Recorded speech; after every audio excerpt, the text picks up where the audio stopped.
मैं government IT Hanumangarh से welder instructor Sandeep Kumar आज सबको बताएंगे बच्चों को हेल्पिंग टूल के बारे में। तो हेल्पिंग टूल क्या होते हैं तो इसके बारे में आपको अच्छी तरह ज्ञान होना चाहिए। हेल्पिंग टूल होते हैं सहायक औजार। क्या होते हैं? सहायक औजार। सहायक औजार का मतलब है कुछ टूल जैसे अपने मार्किंग टूल होते हैं और कुछ होते हैं कटिंग टूल। उसके बाद में जितने भी वर्कशॉप में टूल आते हैं वो होते हैं सहायक औजार। सहायक औजार देखो इसमें आता है एक तो हमारा हैमर। हैमर जिसे अपनी भाषा में हथौड़ा बोल देते हैं हिंदी में, हमारे वर्कशॉप में उसका नाम हैमर दिया जाता है। हैमर ये 3 प्रकार के होते हैं। पहला होता है बॉल पिन हैमर, और दूसरा होता है क्रॉस पिन, और तीसरा हैमर होता है स्ट्रेट पिन। तो बॉल पिन हैमर ज़्यादातर कार्यों में वर्कशॉप में, फॉर्जिंग में, रिवेटिंग में बॉल पिन हैमर आता है। उसके बाद में आता है क्रॉस पिन। क्रॉस पिन का मतलब होता है जैसे इसकी पिन होती है वो हैंडल के क्रॉस में होती है। जैसे आपका हैंडल यूं होगा तो पिन क्रॉस उसकी यूं होगी। जो पिन ऊपर वाली पिन लगी होती है वो क्रॉस में होती है। उसके बाद में ये आ गया अपने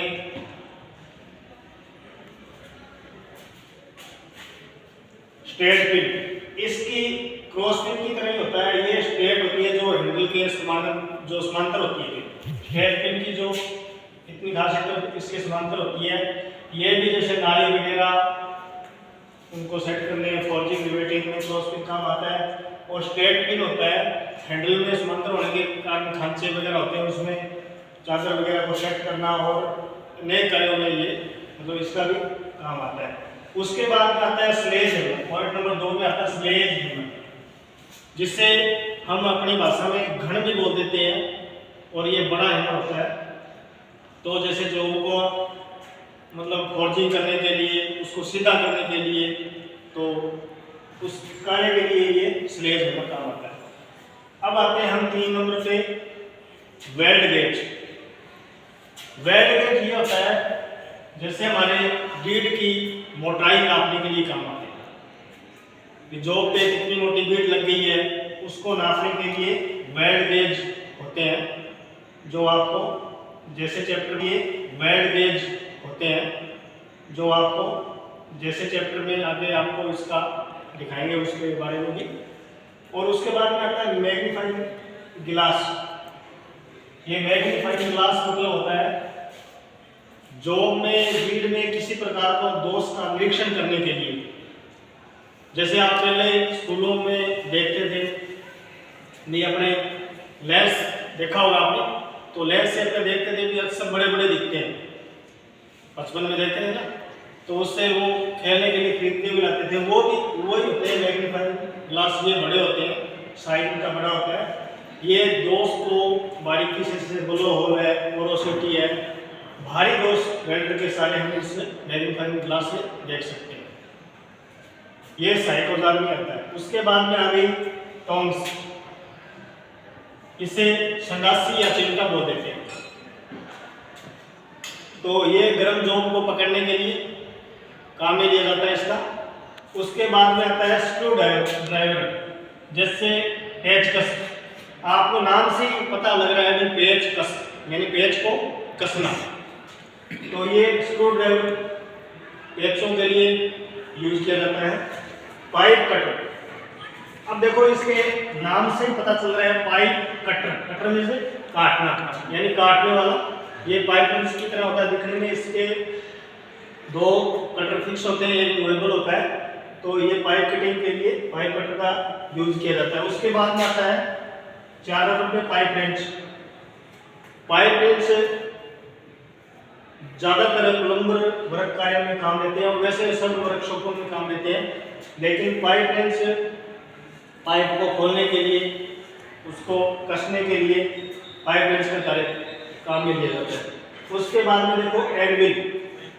एनविल अपने जो गर्म जॉब को रखने के लिए वर्कशॉप में जैसे अपने रखा हुआ है, तो जॉब को सीधा करने के लिए, डिस्टॉर्शन को निकालने के लिए, तो उसके लिए ये एंगल कार्य में लिया जाता है। उसके बाद में हम आते हैं वायर ब्रश। वायर ब्रश से वेल्ड करने के पश्चात हम जैसे भी उसको जॉब के तल को साफ करने के लिए इस वायर ब्रश का इस्तेमाल करते हैं।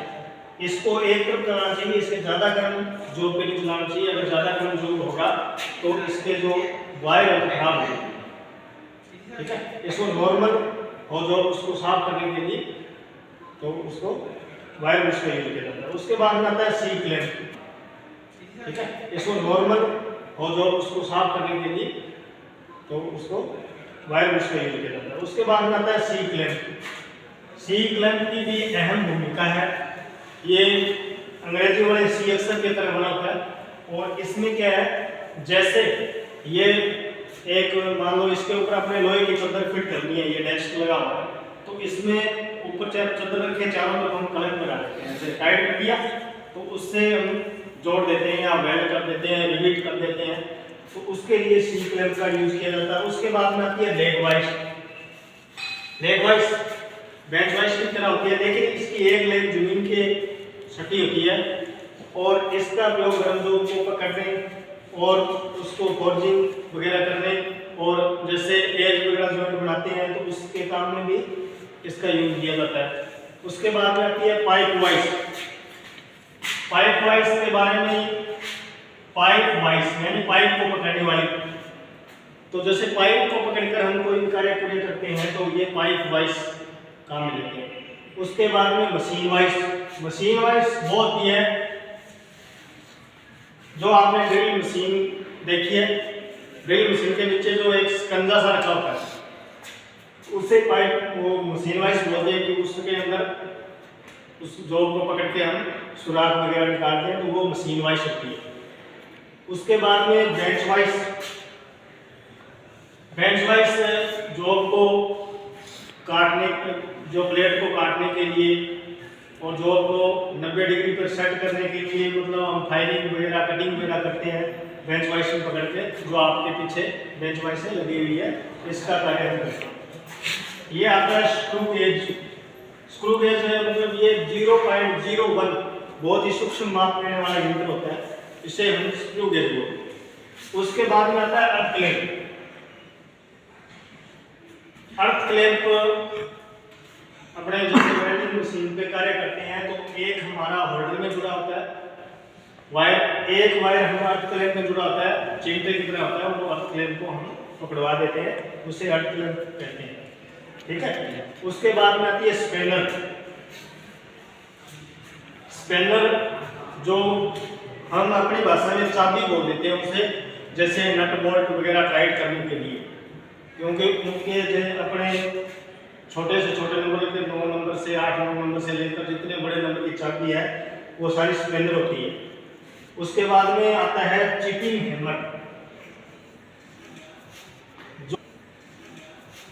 जो वेल्डिंग करते हैं उसके ऊपर स्लैग जमा होता है, बेड़ लगाते हैं, स्लैग जमा होने पे हम उसको उतारते हैं, थोड़ा सा ठंडा होने पे जो हमको उसको उतारने के लिए चिपिंग हैमर का यूज किया जाता है। ये एक सिरे से तो नुकीला होता है और एक सिरे पर चीजन की तरह बना होता है, तो इसका मतलब ध्यान से सही तरीके से इस्तेमाल किया जाता है और इसको चिपिंग हैमर बोलते हैं। Chipping goggle. चिपिंग गोगल देखो, चिपिंग का नाम आ गया, गोगल्स चश्मा होती है जो साधारण चश्मा होती है, और यानी चिपिंग करते वक्त हमारे कोई कारण जो कण वगैरह है वो एक आंखों में न लगे, उसकी सुरक्षा हेतु ही चिपिंग गोगल यूज किए जाते हैं। और भी मतलब बहुत सारे औजार हैं, तो आज के लिए इतना ही। Thank you.